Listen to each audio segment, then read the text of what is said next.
Well, so we meet again, dear friends. Welcome. Welcome once more to the Crypt of Terror. This time I have a really chilling tale from my collection of spine tinglers to relate to you. Now lie back in your caskets. Tuck yourselves in with your shrouds. Comfy? Good. Then I'll begin. I call this story The Thing from the Grave. James Barry and William Firth were both in love with the same girl, Laura Mason. Jim was kind, considerate, a gentleman. Bill was brazen, fun-loving, and at times Laura was almost afraid of him. And so when Jim asked the inevitable question, "Marry me, Laura. I know I can make you happy." But Jim, what about Bill? I am afraid of what he'll do when he finds out. Don't worry, Laura. Bill will have to take it like a man. All's fair in love and war, you know. Yes, but Bill isn't the type to give up easily. Laura didn't know how right she was when she spoke those words. Yes, Bill was not the type to give up so easily. He wanted Laura. And I'll have her too. Even if I have to kill you, James Barry. Soon Laura and Jim were married.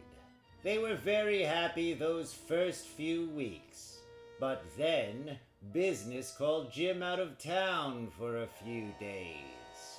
I'll be back Thursday night, dearest. Oh, Jim, I'm afraid.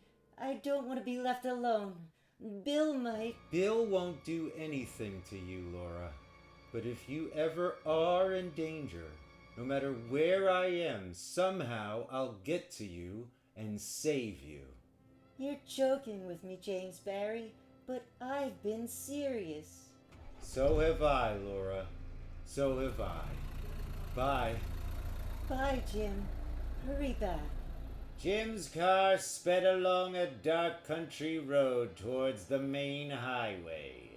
The headlights, knifing through the velvety blackness, suddenly fell upon a man standing in the road. Jim pressed hard on his brakes and the car screeched to a stop.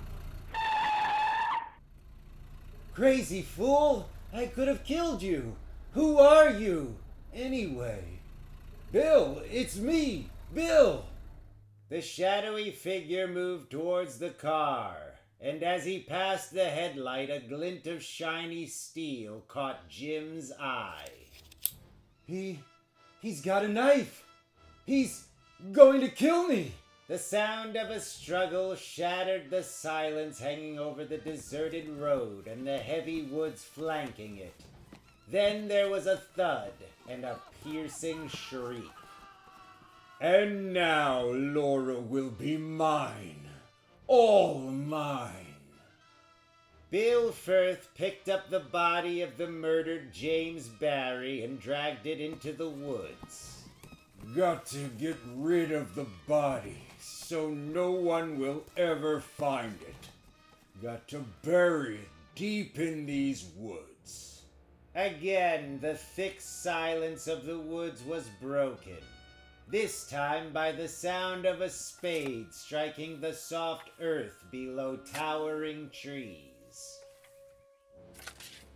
Sorry to give you such a crude burial, Jim, old boy, but it's the best I can do under the circumstances. Soon a gaping hole was opened and the stiff body of James Barry was dropped into it. Now, to cover it up, ditch the car and get back home. Then all I do is wait. If I play my cards right, she'll be mine. A little later, the sleek form of James Barry's automobile hurtled over a cliff into a deep lake. They'll never find the car. It'll sink into the mud at the bottom of the lake. And so the job was done. Bill Firth had planned everything carefully. The weeks went by, and then the time came for him to go and see Laura. Yes, Laura, but it's over a month now. He's left you. He's probably found another woman. I can't believe that, Bill. Something's happened to him. I know it. I feel it. Bill could wait. He had plenty of time.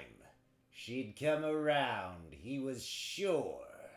After another month. If anything had happened to him, you would have known by now, Laura. Can't you see? He's left you. Deserted you. I'll wait for him to come back. He'll never come back. Never. Then I'll wait for him forever. I'll never stop loving him, Bill. Jim was my life. Without him... Then it's all wasted. The planning, the work, the waiting. Wasted! What do you mean? What are you saying? Yes! I killed him! He's dead. I wanted you, Laura, and he stood in my way. You killed Jim? I hate you! You maniac! Hate you! Hate! Now, I've got to kill you, Laura. If I can't have you, no one else will either. I'll make sure of that. You're mad! A raving madman! Bill Firth forced Laura into his car and drove her to a deserted cabin, deep in the woods near where he had killed Jim. This room has no windows, so when I lock you in, you won't be able to escape. What are you going to do to me? I'm going to set fire to the cabin. They'll never find what's left of you. Never. It'll be ashes. All ashes. Faced with the horror of being burned alive by this madman, Laura screamed for help. It was an ear-splitting scream that shot through the woods, reverberating from tree to tree, rock to rock. And somewhere out there, under the soft earth that covered it, something stirred, then pushed its decayed and rotted hand up, through the black dirt into the black night.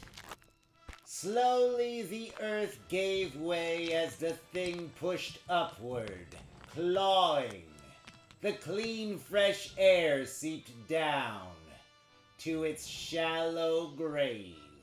It got to its feet clumsily, stood erect in the moonlight. It lifted its head, listening.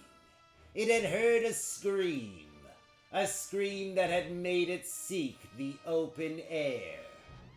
It moved forward at a stumbling gait, its rotted legs, its sightless eyes, the decayed flesh that clung here and there to whitened bone, moved through the underbrush. Back at the cabin, Bill poured the can of kerosene around the outside walls.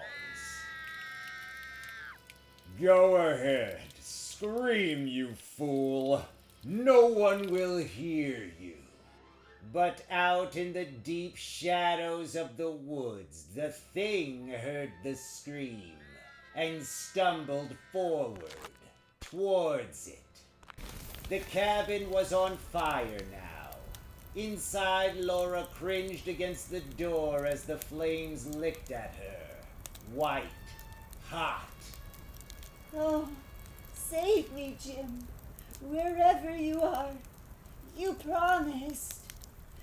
Ah. Outside, Bill watched as the flames leaped higher and higher.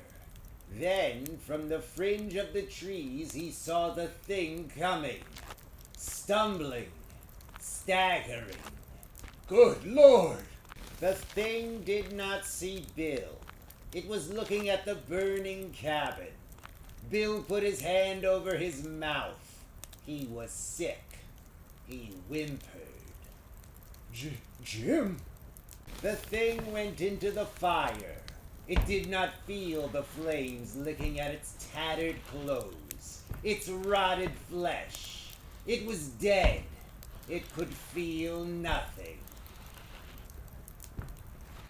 After a few moments, it came out. Its hair was singed.